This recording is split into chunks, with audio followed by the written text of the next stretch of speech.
નમસ્કાર સર્વ દર્શક મિત્રોને સ્વાગત છે તમારું અમારા નવા એક વ્લોગમાં જેનું નામ છે પરાગ સાદા વ્લોગ. મિત્રો, તમે એવા વ્યક્તિને ક્યારેય બદલી ન શકો જેને કોઈ દિવસ પોતાની ભૂલ દેખાતી ન હોય. આ વાત સાથે આ ચીજ સાથે શરૂ કરીએ આજની નવી રેસીપી. મિત્રો, કાઠિયાવાડી રજવાડી ઢોકળી. સાહેબ, ખૂબ અન્યાય થયો છે આને. એનું કારણ છે કે આને પ્રમોટ કરવામાં નથી આવી. બાકી આ પનીર ટીકાનો બાપ છે. આ એટલું બધું સ્વાદિષ્ટ છે ને કે જેટલું એને નજરઅંદાજ કરવામાં આવ્યું ને એટલું જ એ ખુલીને બહાર આવ્યું. અત્યારે કોઈ પણ હોટલ કે રેસ્ટોરન્ટ એવી નથી કે જેના મેન્યુમાં આને જગ્યા ન મળી હોય. અને પાછો નંબર 1 એનું કારણ છે કે સૌની પ્રિય એટલી છે અને સ્વાદિષ્ટ એવું બને છે. એનું કારણ છે કે સૌરાષ્ટ્ર છે ને એ અમારો ઊંધી રકાબીવાળો પ્રદેશ છે, જેમાં વરસાદનું કાયમ માટે ખેંચ રહેતી હોય. એટલે લીલા શાકભાજી ઓછા આવે એટલે આવી ઝાઝા તેલ અને મસાલાવાળી રેસીપી અમારે ત્યાં વધારે બનતી હોય. જેનું કારણ છે કે સાથે છાશ પીવાય. એના માટે અમારે ત્યાં આવા તીખા તમતમતા શાક થાય. તો આવી રજવાડી ઢોકળી અમારે ત્યાં કેવી રીતે બને છે એ તો પૂછવું પડશે અમારા હોમ મિનિસ્ટરને. તો ચાલો શરૂ કરીએ આજની આ નવી રેસીપી. માહોલ ને તૈયારી જોઈને તમને ખબર પડી ગઈ છે કે આવી ગયા છીએ આપણે આપણા કિચનમાં અને અમારા હોમ મિનિસ્ટર હાજર છે. પારું અંબા અંબા અંબા અંબા, જય શ્રી કૃષ્ણ. શું બનાવવાનો છો આજે? બસ આજે સૌના મનપસંદ એવી રજવાડી ઢોકળીનું શાક બનાવીએ છીએ આપણે. ઉનાળો આવી ગયો છે, શાકભાજી પૂરતા આવતા નથી, એટલે આવું કંઈક ને કંઈક બનાવવું જ પડે. જે બધાને ભાવતું હોય એના માટે સૌથી પહેલા આપણે ઢોકળીના શાક માટે ઢોકળી બનાવી લેશું. એના માટે જો 1 ઇંચ આદુનો ટુકડો આ રીતે તૈયાર કર્યો છે. આ છે એક તીખું મરચું. આદુ મરચાં એડ કરીને આપણે ઢોકળી બનાવશું એટલે અંદર રહી ફીકી ન લાગે ઢોકળી આપણને અને ખાવાની ખૂબ મજા આવે ઢોકળી ખાવાની. હવે એમાં 1 વાટકી ચણાનો લોટ છે, 2 વાટકી છાશ આવશે. પરફેક્ટ માપ, એકદમ માપસર થાય. બે એકારે નહીં નાખ દેવાની, 1 વાટકી નાખવાની એટલે અંદર ગાંઠા ન પડી જાય લોટમાં ને છાશમાં. હવે બીજી વાટકી એડ કરી દઈશું. આ રીતે માપથી કરીએ એટલે સરસ ઢોકળી એકસરખી થાય.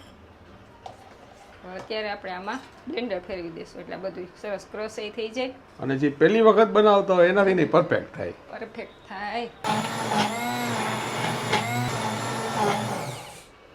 ઢોકળી માટેનું બેટર તૈયાર થઈ ગયું છે.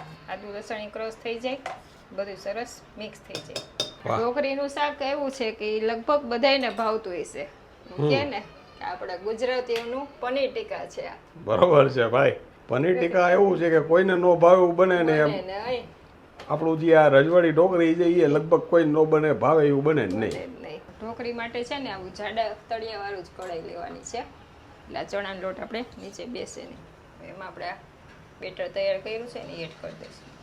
ગેસ સાવ સ્લો જ રાખવાનો છે, સ્લો ગેસ ઉપર જ કરવાનો. 5 જ મિનિટમાં આપણી ઢોકળી તૈયાર થઈ જશે. એમાં સ્વાદ અનુસાર નમક, ચણાનો લોટ હોય એટલે હિંગ તો હોય જ, પછી હળદર પાવડર, પછી ધાણા જીરું પાવડર 5 ચમચી નાખ્યું છે ને આવતું જાતું લાલ મરચું એટલે સહેજ કલર સરસ લાગે. સ્લો ગેસ ઉપર આને કન્ટિન્યુ હલાવવાનું છે એટલે આપણી ઢોકળી હમણાં રેડી થઈ જશે. પછી એમાં આપણે ઢોકળી પાથરવાની હોય ને તેલથી જરાક ગ્રીસ કરી લેશું. બેટર કટ થવા માંડ્યું છે ને આમ સાઈડમાંથી લેતું જવાનું. થઈ જશે ને એટલે કઢાઈ છૂટવા મળશે. ઢોકળીનું બેટર આપણું ખાવા ઉપર છે. આ રીતે કઢાઈ છૂટવા માંડે ને એટલે આમાં છે ને 1 ચમચી તેલ એડ કરી દેવાનું. સરસ સ્મૂથ આપણી ઢોકળી તૈયાર થાય. 1 જ ચમચી એડ કરવાનું છે શાઇનિંગ માટે અને તરત છૂટી જાય. તરત આમાંથી છૂટું પડી જશે. આવી ટ્રીક અને ટીપ તમારે જો જોતી હોય તો અમારી ચેનલને જરૂરથી સબસ્ક્રાઇબ કરજો. પહેલી વાર બનાવે ને એને કીધે એકદમ પરફેક્ટ થાય.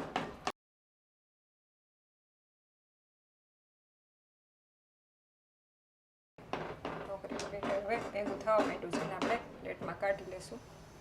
Here we go. છે આટલું સ્મૂથલી આવી જાય. જરાક તેલવાળી ચમચી કરીએ ને એટલે સરસ ચોટે નહીં. ચણાનો લોટ હોય ને એટલે પરફેક્ટ. ચાલો આપણી ઢોકળી રેડી થઈ ગઈ છે.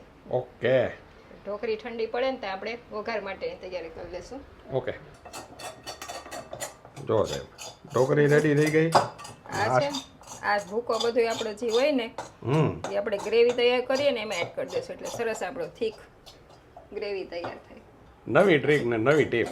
ફાઇનલી આપણી તૈયારી શરૂ થઈ ગઈ છે. બસ વઘાર માટે બધું તૈયાર થઈ ગયું છે. હવે આપણે ઢોકળીના શાકનો વઘાર મારી દઈશું. કઢાઈ ગરમ કરવા મૂકી દીધી છે. સાહેબ આપણું કાઠિયાવાડી પનીર ટીકા તૈયાર થાય જો ભાઈ. રાહ જોવાય છે કા? તમારા હાથનું બનતું હોય ને તો ખાસ રાહ જોવાય. બસ બને એટલી જ વાર છે. આ શાકમાં છે ને થોડુંક તેલ આગળ પડતું હોય ને તો જ શાકમાં મજા આવે એટલા માટે આપણે 4 જણા માટે શાક બને છે. 4 પાવડા તેલ લીધું છે. બધાયનું એક એક. બધાયનું એક એક. અને સાહેબ કાઠિયાવાડી શાક હોય એટલે તેલ ને મસાલા છે ને આમ આગળ પડતા હોય તો જ ખાવાની મજા આવે. સરસ ગ્રેવી વાળું હોય ને તો જ ખાવાની મજા આવે એટલા માટે આપણું તેલ ગરમ થઈ જાય એટલે વઘાર કરી દઈએ. ચાલો આપણું તેલ ગરમ થઈ ગયું છે. આ છે 1 નાની ચમચી અજમો, આ છે 1 નાની ચમચી વરિયાળી. ગરમીમાં છે ને આવી વરિયાળી સરસ નાખે ને એનાથી ટેસ્ટ સરસ આવે છે શાકમાં. આ છે 1 ચમચી જીરું, જીરું ગુલાબી થવા દેવાનું છે. પછી આ છે હિંગ, આ છે સૂકા લાલ મરચાં, આ છે ડુંગળીની પ્યુરી કરી લીધી છે. 3 નંગ ડુંગળી લીધી છે અને 4 નંગ ટમેટા લીધા. એવી મસ્ત સુગંધ. ડુંગળીનું થોડીક છે ને આપણે ગુલાબી થવા દેવાની છે. તો આપણે ડુંગળીનો કલર ચેન્જ થઈ ગયો છે. હવે એમાં આવશે આ લસણની ચટણી છે ને ઢીલી કરી દીધી છે. 1 મોટી ચમચી લસણ ચટણી લીધી છે. ડુંગળી સતરાઈ જાય ને પછી એડ કરવાની છે. તામ જામ સાથે. આમ જામ સાથે 2 મિનિટ આમાં સરસ તેલમાં સાતરી લેવાની. કલર જોવો સાહેબ. હવે એમાં આવશે આ 4 નંગ ટમેટાની પ્યુરી કરી છે એ એડ કરી દેવાની.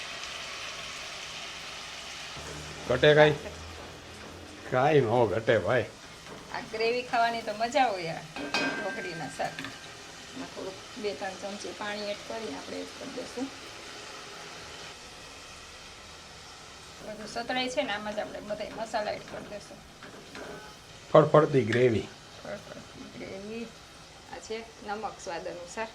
આ છે હળદર પાવડર અડધી ચમચી. આ છે ધાણા જીરું પાવડર 2 ચમચી. આ છે કાશ્મીરી લાલ મરચું. તીખું ને જેટલું તમને ગમતું હોય એ પ્રમાણે તીખું મરચું એડ કરવાનું છે. આ છે પિંચ ઓફ ખાંડ આપણી ગ્રેવીમાં બેલેન્સ કરવા માટે. એકદમ સાતડી લેવાનું છે. આની લિચત કંઈક અલગ હોય છે. આપણી ગ્રેવી ઉકળે છે ને ત્યાં આપણે આ ઢોકળીના પીસ કરી લઈશું. આવી નાની નાની હોય ને તો સરસ મિક્સ થઈ જાય આપણે શાકમાં એટલા માટે. તમને જેવો શેપ ગમતો હોય એ પ્રમાણે કરવાની. હા હો, કારણ કે ઢોકળી છે તમારી, શ્રદ્ધા છે તમારી. જો કેટલી સોફ્ટ છે આપણી ઢોકળી. સ્પોન્જી. આ સાઈડ જો કલર. તો આપણે ગ્રેવીમાં સરસ તેલ છૂટું પડી ગયું છે. તેલ ઉપર આવી ગયું છે. હવે આપણે જે આ ભૂકો રાખ્યો છે ને ગ્રેવીને થીક કરવા એ આમાં એડ કરી દઈશું. જો તમે સાહેબ છે મસ્ત આપણી ગ્રેવી તૈયાર થઈ ગઈ છે. હવે આપણે આ ઢોકળી એડ કરી દઈશું.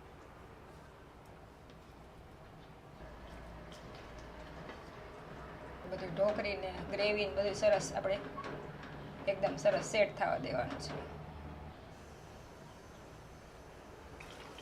ચાલો આપણું તેલ ઉપર આવી ગયું છે. આ ઢોકળી ને ગ્રેવી ને આપણું સરસ સેટ થઈ ગયું છે.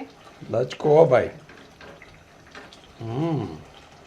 લાસ્ટમાં આવશે આપણે એક નાની ચમચી ગરમ મસાલો એ છેલ્લે એડ કરવાનો એટલે આપણો કલર ચેન્જ ન થાય શાકનો. રેડી થઈ ગયું છે આપણું ઢોકળીનું શાક.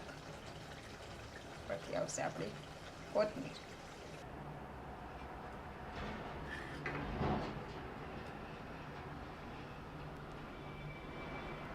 શાક જેમ પડ્યું રહે એમ ઠીક થાય. લાસ્ટમાં આવશે આપણે આ કોથમીર.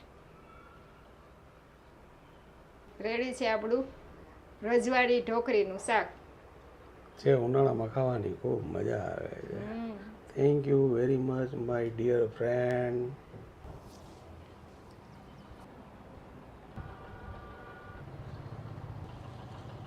આશા રાખી છે કે કાઠિયાવાડી રજવાડી ઢોકળીની આ રેસીપી તમને ખૂબ ગમી હશે. જો ગમી હોય તો વધુમાં વધુ લોકો સુધી તમે આને શેર કરજો, લાઈક કરજો. અને હા મિત્રો, જાતા જાતા જિંદગીની સૌથી મોટી અદાલત એ તમારું મન છે. એનું કારણ છે કે મનને બધી જ ખબર હોય કે સાચું શું છે અને ખોટું શું. આ વાત સાથે આ ચીજ સાથે ફરી મળીશું નવી વાત સાથે. ત્યાં સુધી તમે અમને રજા આપશો મિત્રો. તમે અમારા પોતાના છો એટલે તમને કહી છે કે તમે તમારું ધ્યાન રાખજો, તમારા પરિવારનું ધ્યાન રાખજો અને ખાસ સ્વસ્થ રહેજો. નમસ્કાર.